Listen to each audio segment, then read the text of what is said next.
Again, heavy fear gripped Tinubu and APC government as we are hearing now that military have also taken over for Guinea-Bissau. See, when we are talking about the Africa as a continent, they have failed woefully. Democracy is failing Africa, and that's why you can see the military are gradually finding their foot back to Africa soil now. Look at the case of what just happened in Cameroon. Up to today as we speak, the ECOWAS, who form the body of democracy in Africa, they do nothing about it. They saw that the election in Cameroon was rascality of others, whereby some people have took it upon themselves to make themselves an ancestor over Cameroon. But guess what? The ECOWAS, they refuse to talk anything. You know the midst of Africa, they have silenced them. Maybe in one way or the other, money have gone in exchange of hand. And you can see now it's giving room to more African countries that military are taking over. Is military the best for Africa? No, certainly not.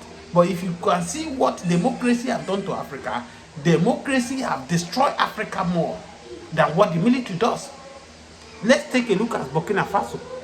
The state of Burkina Faso before Ibrahim Traoré took over was in a state of a commotion and a state of what diversifications, whereby they no longer recognize the economy. Economy was failing them, health is failing them, just the same way we are also here in Nigeria. In Nigeria today, we are not even going to economy because the one is a man that has security that will be talking that my economy is bad.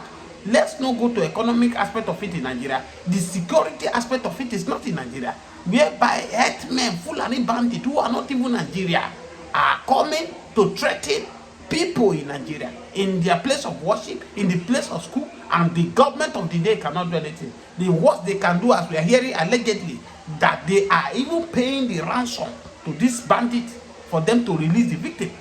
They are empowering this banditry, they are empowering these terrorists in Nigeria, because the more they get more fund, the more they acquire more sophisticated weapons to carry out this their evil act in Nigeria. Tell me, in all just tell me what has this democracy has brought to Nigeria.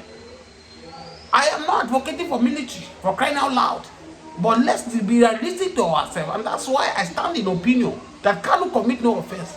Kanu never called for military to take over Nigeria. All Kanu is saying that if this democracy is failing us as one Nigeria, there is nothing wrong for we to go on a one separate way, which is never against any of our constitution. Then which country is the next in Africa now? We remember when Bola Ahmed Tinubu just came in, at the early of his elections, where Guinea-Bissau, is it Guinea? No, Guinea-Bissau. Sorry, Niger. Military took over. He talked some manner of things. I will threaten you. I will cut the supply of this and all that. Go and check the state of Niger now with the current former Niger. Is to tell you that democracy have allowed those old takers, most especially Britain, to have their part in Nigeria soil, to be making us, and that's why in all of this we are facing in terms of security, insecurity. Have you ever heard that the Britain has speak anything? They speak anything. How come that the Britain that are making the country, they keep mute in these challenges we are facing?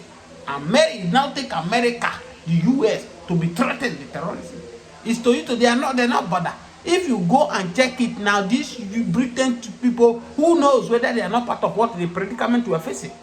Because they know that the more there are destruction, the more there are violence in the country, they have their free access to be making the country.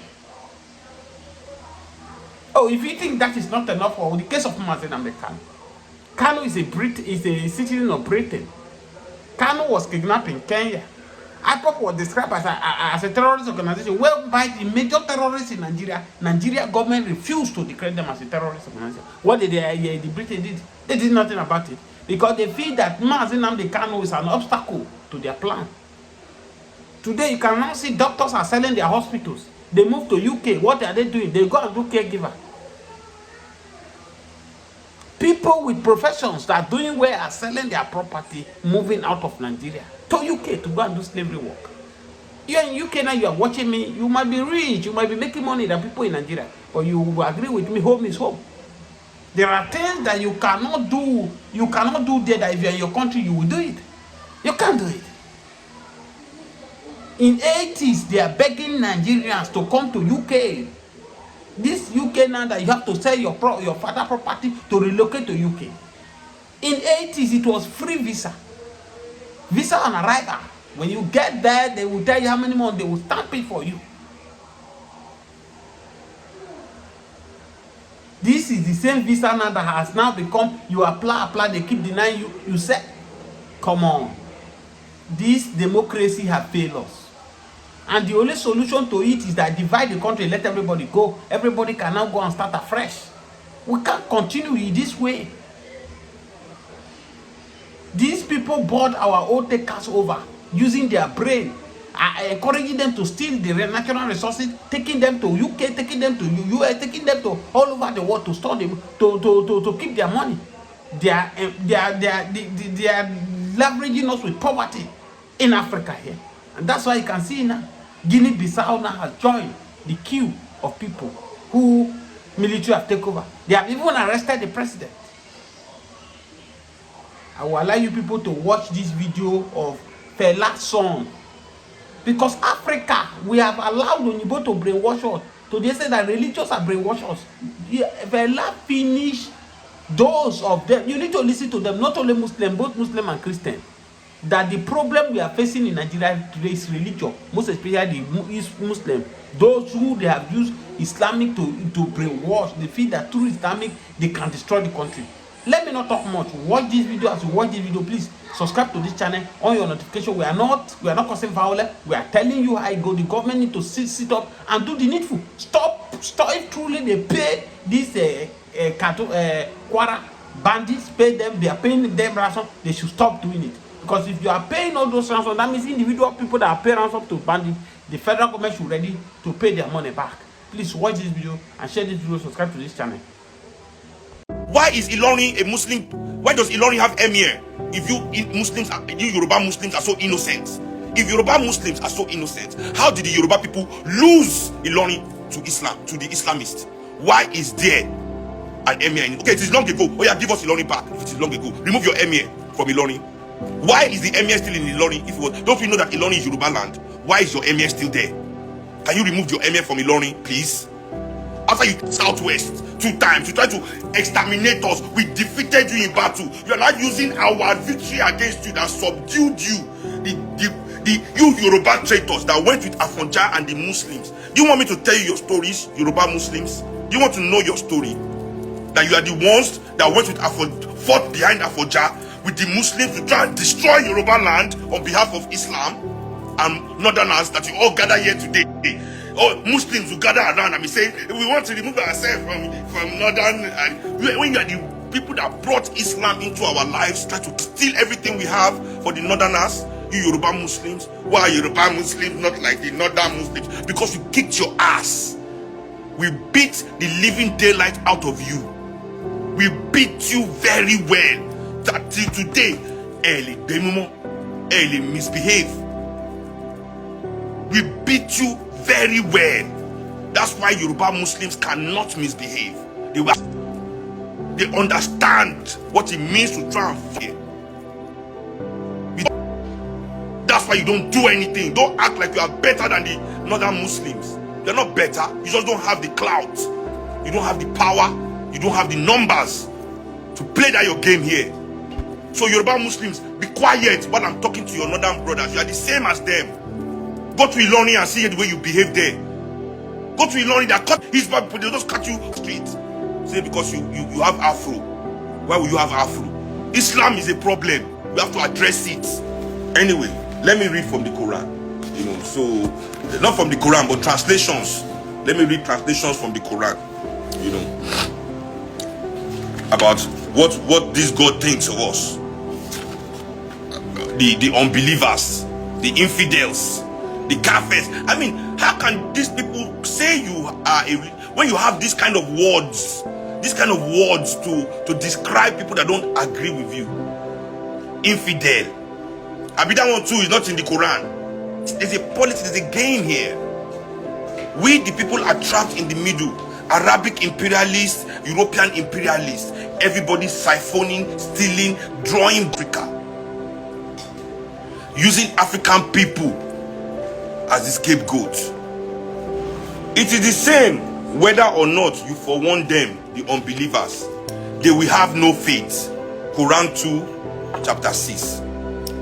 God will mock them, keep them. God will mock them and keep them long in sin, blundering blindly along. 2:15. A fire whose fuel is men and stones awaits them. Quran 2:24. They will be rewarded with disgrace in this world and with grievous punishment on the day of resurrection. Quran 2:85. God's curse be upon the infidels. Quran 2:89. They have incurred God's most inexorable wrath, and ignominious punishment awaits them. Quran 2:90. God is the enemy of the unbelievers. Quran 2:98. The unbelievers among the people of the book, Christian and Jews that is, and the pagans, we resent that any blessing should have been sent down to you from your Lord. Quran 2:105. They shall be held up to shame in this world and sternly punished in the hereafter. Quran 2:114.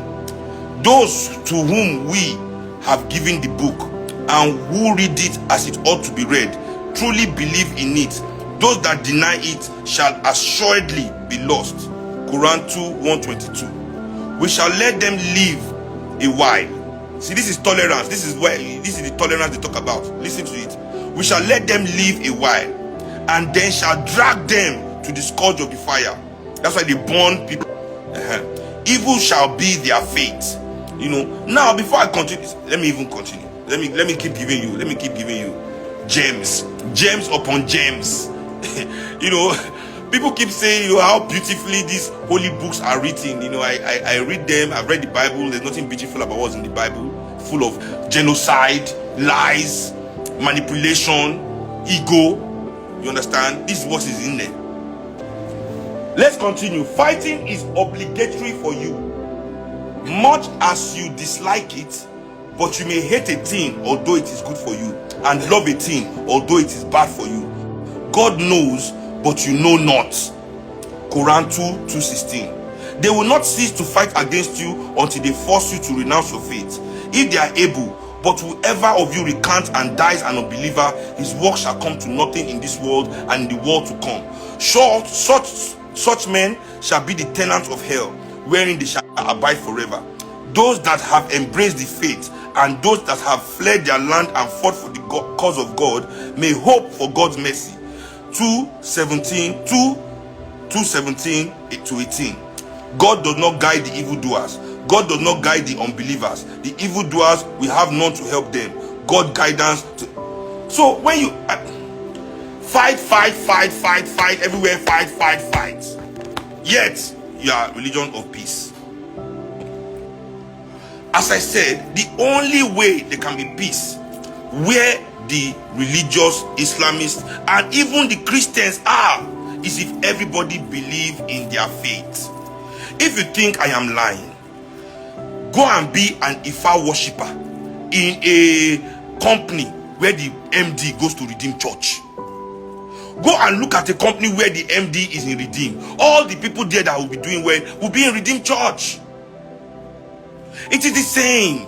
It is just that the political clout that gave the Christians the power to bomb people just like these Muslims has been removed. You just don't have the political clout, not because you don't want to do it.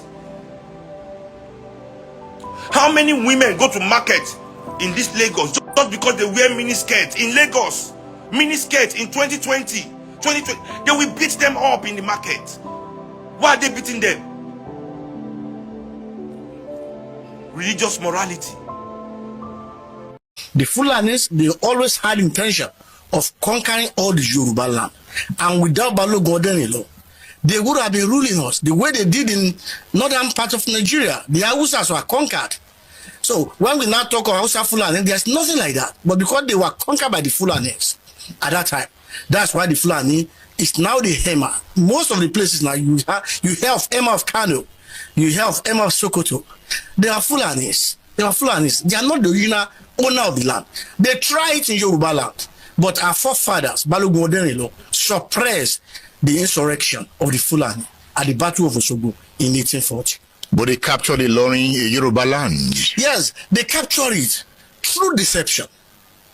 You see, they betray Afanja. Afanja trusted them because they projected themselves with their religion, and he allowed them. He accommodated these people. He accommodated them because he thought, well, maybe they will bring peace to the land, but they had ulterior motive. So through his trust in the people of the Fulani extracts, they betrayed him and they took Ilorin from the Yorubas. Did Afanja betray Yoruba land? It may appear so. It may appear so, actually, because of what transpired between Alaafin Oyo and I want you people to listen to this video.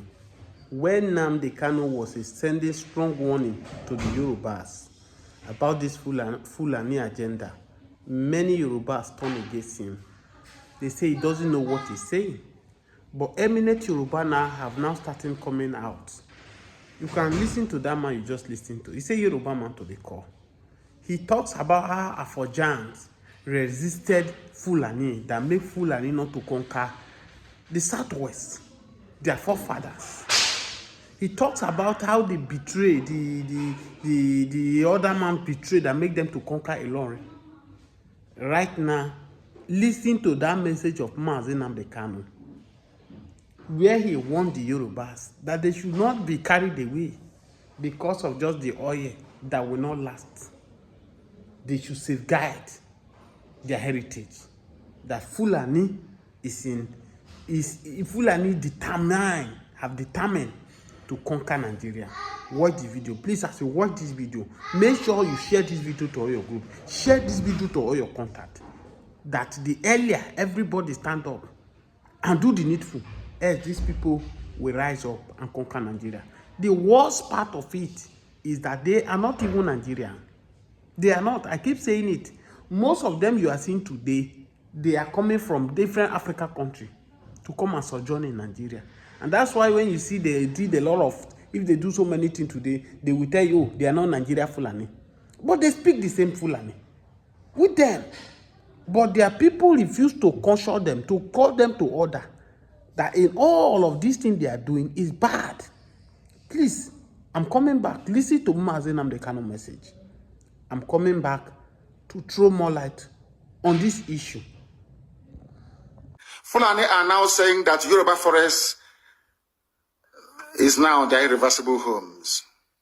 They have now occupied Yoruba land in perpetuity. And I want to let my Yoruba friends understand this.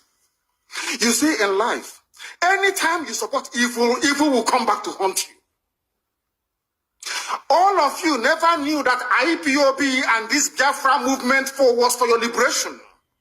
Some of you saw maybe the oil and gas from Biafra land. If they go now, we will have access to oil and gas. In the process of having your eyes fixated on oil and gas, your forest is gone.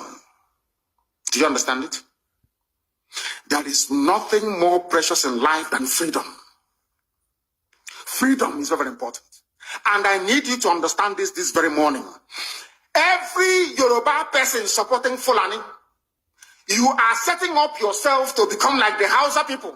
Remember when Hausa was supporting Fulani? We are Hausa Fulani, we are Hausa Fulani. Where are the Hausa people today? I ask you. Where are those Hausa people today? Do you see them anymore? They're saying we are Hausa Fulani, we are Hausa Fulani. Do you see them again today? Do you see them? I'm asking you. No, because Fulani have completely overwhelmed them. It's called emasculation. Completely emasculated them. Look at what they're doing in the East. In the East, they come to the East, I will tell you, oh, you want to be the president or vice? Yeah. They say, give us land for Ruga. They give them land. As Ojo Zokadu did that law Banta. They have taken it over in forever and ever. Give us land in your state. Hope of them prove to us that you are stood. Give us land in Olu. Hope of them will give them land in Olu. We can go and kill people in people. We can kill for them. How many Fulani governors are prepared to kill bandits? I didn't say normal people. I'm talking about armed dangerous bandits. How many Fulani governors? Go and read your newspapers, you will see it there. Fulani governors are negotiating with them, giving them arms, giving them vehicles, making sure that their life is no longer a misery. But if they come down to the south, they tell you, give us land for Ruga. Go and kill your people to prove to us that you're one Nigerian. That was why Obioso was talking rubbish, was yesterday or 2 days ago. Supported by the BBC. The problem you people have in Nigeria is this. Your journalists, you see people, Punch newspaper, Tribune, Vanguard, and Nation, they are your second worst enemies. I'm telling you the truth. They can never, ever be objective in their reportage. Never, ever, ever. That's why all of you are suffering. But you don't know it. They were the same people used to scuttle the NSAS protest. Of course, some of you went about looking for Indomie in warehouses. Any revolution that is coming now, you must stand very firm. They'll say, oh, you're Igbo. Oh, you're Yoruba. Oh, you're from Europe. Don't join them. It's our turn in 2023. If you do this, you will scuttle our chances of becoming the president in 2023. Ask yourself, all of them that have been president from time immemorial, what benefit has it brought to you as a human being? Absolutely nothing. Look at them now. How they have now descended on Yoruba people, asking them to concede. Give us your forest. We must graze. We must do this. We must do that. And slowly, before your eyes, they are giving in. They are capitulating. They are allowing them to go. If you don't give it to us, Tinubu will not be president in 2023. Tinubu won't be the president. That's what I'm saying to you. And foolishly, you will agree and hand over your land to them. And once they take your land over from you, look at Hausa. Is there any Hausa governor today? Is there any Hausa emir? Is there land though? Katsina is Hausa land. Kanu is Hausa land. Sokoto is Hausa land. The Hausa people own it, indigenous to those areas. I'm asking you this question. Is there any Hausa man who's an emir in the north? The answer is no. Something is going to happen to you. Because of what transpired between Alaafin Oyo and Afaja, there was an issue between Alaafin of Oyo and Afaja himself. That can appear to